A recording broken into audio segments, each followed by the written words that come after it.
Hi everyone. So yeah, already thanks for the introduction. I'm Pascal, co-founder of Acurist, and it's actually very cool to be here because me and most of the team are based out of Switzerland. So it's cool to see events like these, back on home turf as well happening. Let's talk a bit about Acurist and what the universe in Web3 is and how universal interoperability kind of enables certain things. Might sound very buzzwordy on one side, I don't know. But let's drill down a bit in the term of also universal interoperability. If you, or most of you probably, if you hear the word interoperability, you might think more towards cross-chain communication, bridging of assets, essentially connecting one Web3 ecosystem with another. So very focused terms of Web3 to Web3 interoperability. There are even protocols or so-called layer zeros like Polkadot or Cosmos that have kind of this inherent interoperability mechanism of cross-chain communication between the app chains within their ecosystem built in. But usually this essentially stops there, right? So it's not an inherent way of breaking out of these specific ecosystems. So with the universal interoperability, we approach this whole thing a bit more on a holistic point of view. So zooming out a bit and looking at what really interoperability means. Does it go beyond essentially only cross-chain communication, so between Web3 to Web3, what else can be included into this? And that's when we end up a bit at the current state of Web3 in general. If we are looking at this as well, it's usually we have applications that are built within the Web3 space, like DeFi applications that rely on certain off-chain data, for example. So you have price feeds of like a Bitcoin US dollar for a DeFi lending platform that needs to come on chain, right? So there's no inherent way of getting that data that exists outside of the Web3 world into the Web2 world. But also the cross-chain communication approach, right, that I've mentioned as well. You don't have an inherent way of communicating between these chains, right? It's not a given without any focus on like bridging assets, which we have seen also recently. There are not as secure approaches out there, most likely focusing on the user experience if it comes to bridging assets. But also in general, kind of having an easy way to communicate between these chains as well. And even if you're thinking about a bit more towards novel or upcoming approaches, such as AI, using a way to get access to, for example, a language learning model into the Web3 space, and as well having seamless access to IoT, for example, that's not there yet. So you have a lot of these shortcomings because many of these individual ecosystems that exist in Web3, they have a lot of unique value propositions. But without a way of inherently connecting all these worlds, essentially, meaning the Web3 world with the Web3 world, but also getting off-chain data into that space and the AI or IoT approaches as well. So you have kind of this vacuum that exists nowadays. But we think that this creates a huge opportunity for definitely Acurist, but as well as using Acurist as an enabler for the whole Web3 space in that regard. And I've touched a bit on the way of how these ecosystems are sometimes very isolated, right? So you have, for example, Polkadot that focuses on the parachain or app chain approach that gives you the ability to build for a certain use case. And that's also what we are leveraging here with Acrist. So having the given way of the Polkadot ecosystem for us to build specific for the need of Acrist, the protocol itself. And we get access to shared security with Acrist, as well as a communication layer with all the other parachains in that ecosystem. But looking outside of that, it's not easily possible to interact with a chain on Cosmos, for example, or on Ethereum, Tezos, and many others, right? It's also not easily accessible to get data onto these chains. So you have essentially a huge opportunity in that regard if you have a solution that is offering a good user experience to developers and that is also seamless. And this is what we are doing with Acrist. So the Acrist universe is essentially filling that vacuum between these various worlds. So having a way of interconnecting Web 2 to Web 3 through Acrist, through this platform that Acrist is, which is permissionless and decentralized at its core, right? So you don't have an approach in the middle that you need to rely on in terms of trust.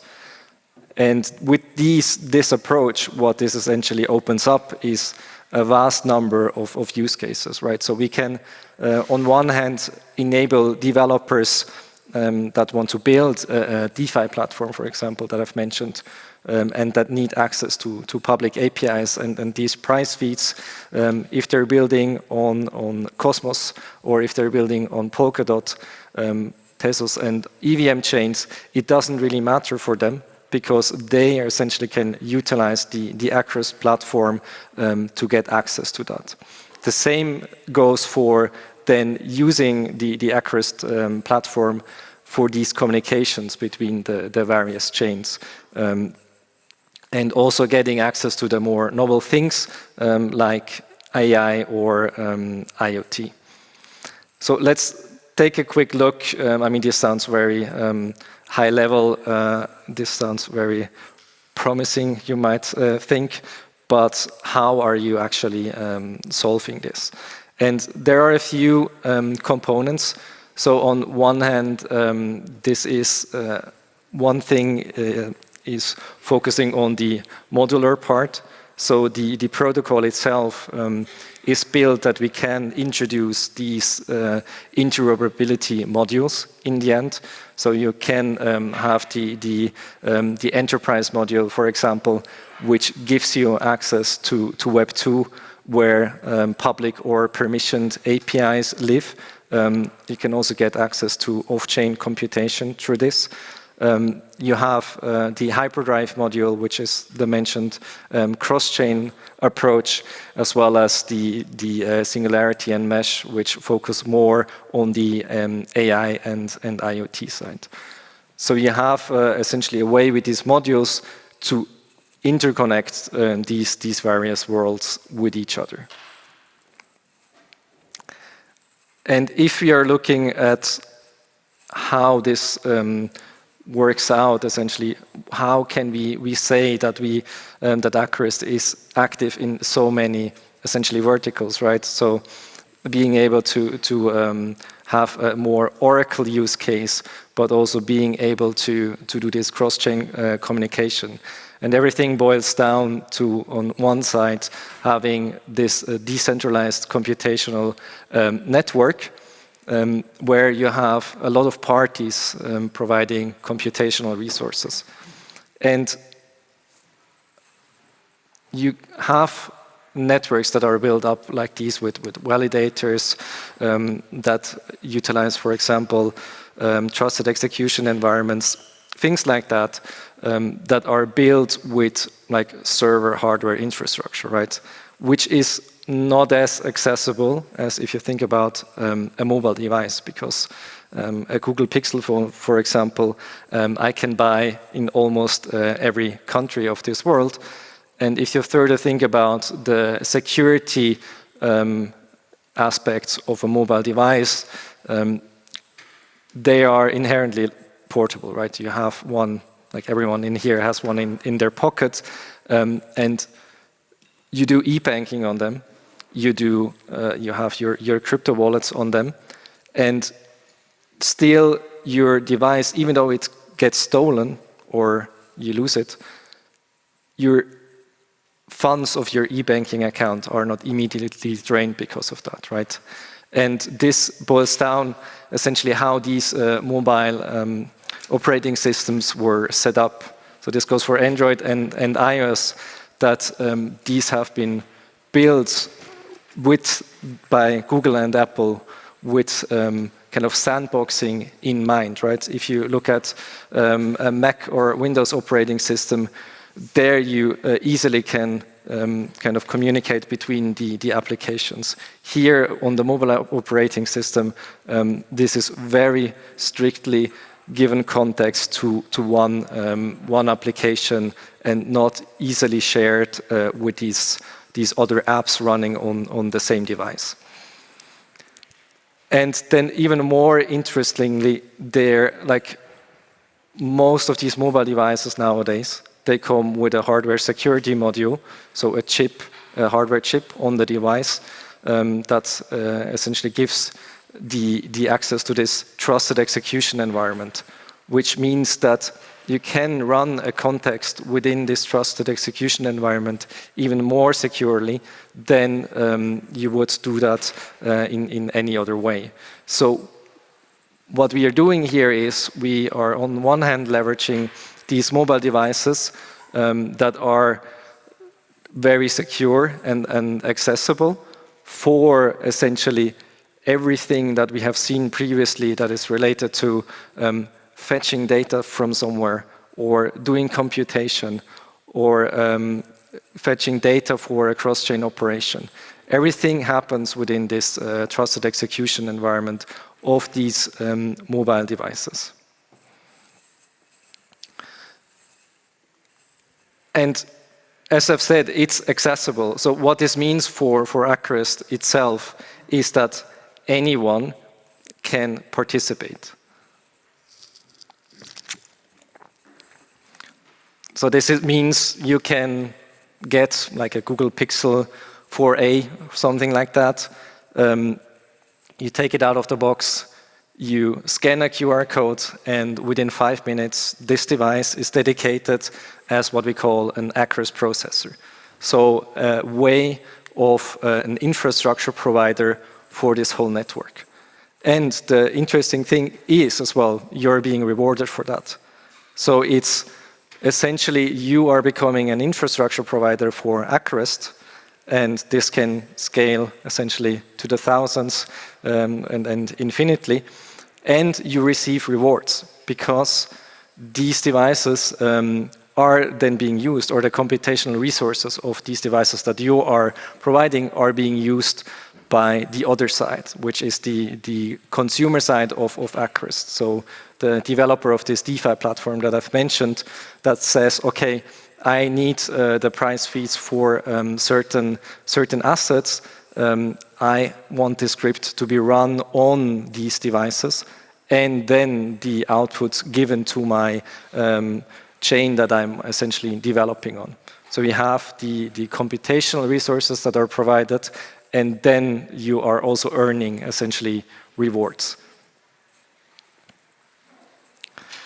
But now we have the one side, we have the processors, so these off-chain infrastructure providers that run these mobile devices, and on the other side you essentially have the demand as well, so the supply being the processors, and the demand on the other side of developers that want to have interactions, right? So that want to have this off-chain data being processed and brought on-chain, that want to have these various use cases.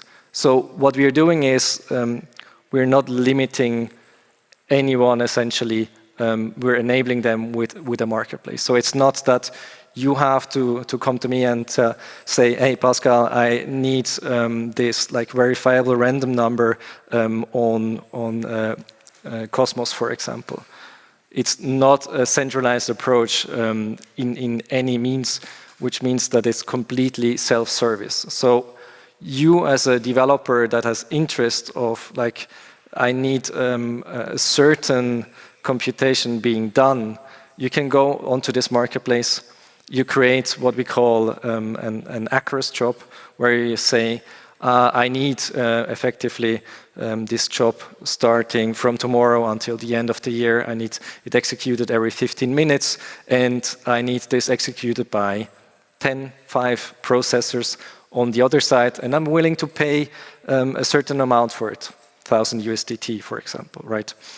And then the marketplace, which is essentially the core of the Acrous protocol, matches this request of consumers automatically on the other side with the processors that have said, okay, these parameters match for me. So you have an automatic matchmaking between these. So you have the onboarding that is self-service on the processor side. You have the onboarding and like the seamless approach for developers, essentially requesting these resources on the consumer side. So let's talk also a bit about lowering the entry barriers for this, right? If a developer on the consumer side needs to write this request in even just Solidity, you have higher entry hurdles. So what this means is that if you want to have this also as a tool, for example, to give Web2 enterprises a way to venture into the Web3 space, they first need to hire someone with the knowledge of the whole Web3 tech stack, right? And this is here different. So what you need to know essentially as a consumer for getting the resources computed through the Acrous platform is only JavaScript. So you define this job that I've mentioned on the marketplace. You define in JavaScript code, for example, if it's a public API call where you're getting the data from, like you would do with just simple plain JavaScript. You can do computation. You can do certain algorithms, things like that. Whatever fits your use case that you need to have processed by an arbitrary amount of processors on the other side because you need the security, right? So you have really low entry hurdles to get essentially data processed and then being put on chain as well wherever you need it in the end. One thing that I've mentioned, forgot to mention on the marketplace, here we are, is also that given this trusted execution environment that we're utilizing, what we can essentially know for sure is that a script has been executed like it has been defined by the developer, because we can have a proof of execution submitted as well. So as soon as there is some tampering in between, the proof of execution would fail. But there is one thing that we cannot control through this verifiable approach, which is the uptime of processors on the other side, right? Your processor that you're running might go down because you don't have any internet connection, or your device might run out of power, whatever. For that side, we have worked together with the University of Zurich as well on a reputation system. So, which means that we have kind of these both ways covered, right? On one hand, the trustless approach in terms of a verifiable execution, but also having a way to kind of measure how kind of up a processor was. If he had a certain downtime, then his reputation score would essentially negate making it not as interesting to, on the other side, consumers to start even utilizing this processor in the end.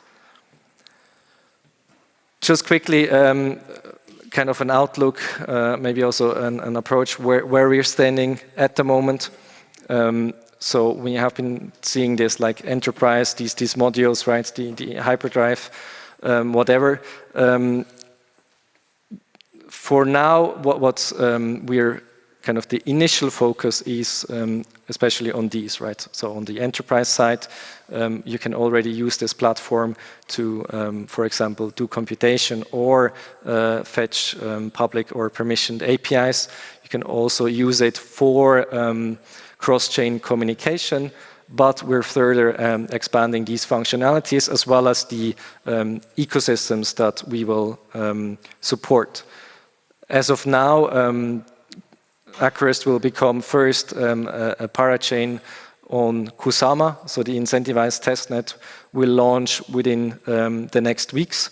And later on, this is then as well intended for a launch on Polkadot as the public chain. But as interoperability is also at its core for Acrist, this does not mean that we are only serving the Dotsama ecosystem, right? Like we have seen before, you can have easily a way to communicate with all these other ecosystems as well. So this is what we are then focusing on integrating or supporting down the road.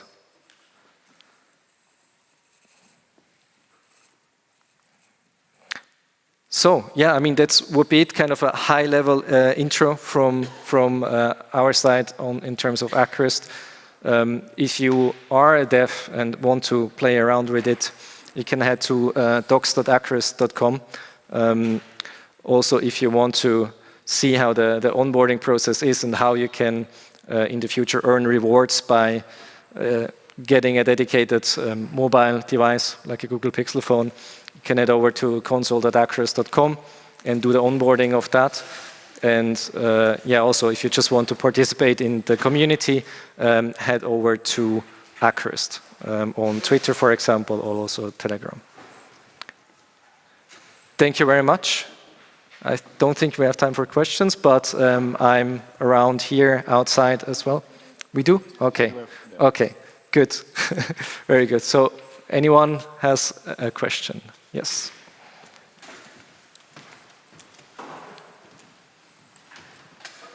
So just so that we understand correctly here, the proof of execution means that some hardware that has been certified by some manufacturer executed this computation and signed the output. So it's not some cryptographic proof in the sense of a ZK proof or something like that. It's a trust-based proof, right? Yes, so there, like you're saying correctly, in the end, by utilizing trusted execution environments for this and not ZK proofs at this stage, which is something that we are evaluating as well, we have some trust assumptions in the hardware manufacturers, right? So if we are utilizing for this first version, for example, Android devices, so for also Google Pixel phones or Samsung devices, so there are certain trust assumptions in these manufacturers. However, the thing there is that we are onboarding other solutions as well. So further down the road, there will be iOS devices supported, and there will be even some like server-based hardware supported as well. So you have kind of the trustless approach in that sense that you don't have to rely on one specific device from one specific manufacturer, if that answers your question. Thanks. Are there any other questions? There is one.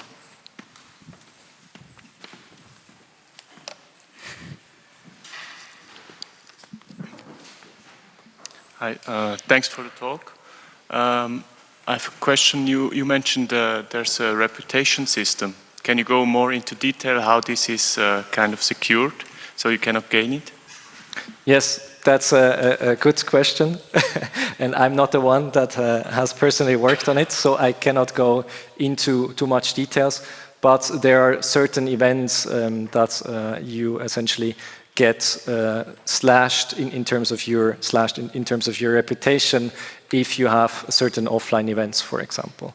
So you have a certain score that is then essentially reduced, or if you fulfill a certain amount of jobs successfully, you will essentially earn more in terms of the reputation score. But we will publish more on this, on the reputation itself as well. So happy that you can also check that out as well. Is there any other question? I think on the top. Sorry, you have to run a bit. Get a cardio in.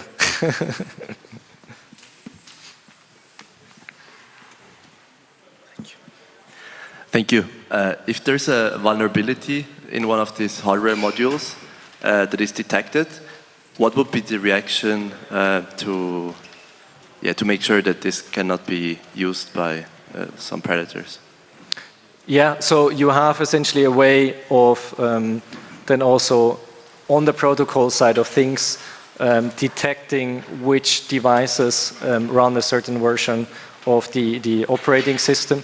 So you can on a protocol level also kind of exclude these devices and void their attestations. So you have a way to essentially control that as well. So I would have also a final question maybe. Could you say a bit more on the marketplace, on the matching between consumers and the data provider? Yeah. How exactly does it work, or what is the intention or the mechanism there? Yes, I mean the intention is that this completely works automated, right? So that no one has to interact essentially for this to be matched with anyone else. And so how it works is that both sides they define certain parameters. So on the processor side, you can, for example, define a certain job in terms of reputation score, in terms of assets, or how many jobs that you want to execute at the same time. And on the consumer side, you have a bit of more range in terms of defining requests, start, end dates, intervals, also probably most notably kind of the economic side of things, so how much you are willing to pay. Because then the processors can also say, I'm not even considering jobs that have a runtime of a month that are under 1,000 USD, for example, right? So you have kind of both ways specifying the parameters, and then based on that, the matching and assignment happens, and then the processors start to fulfill these and put the data on chain. Okay, thanks a lot. Thanks Pascal for the interesting talk. Thank you.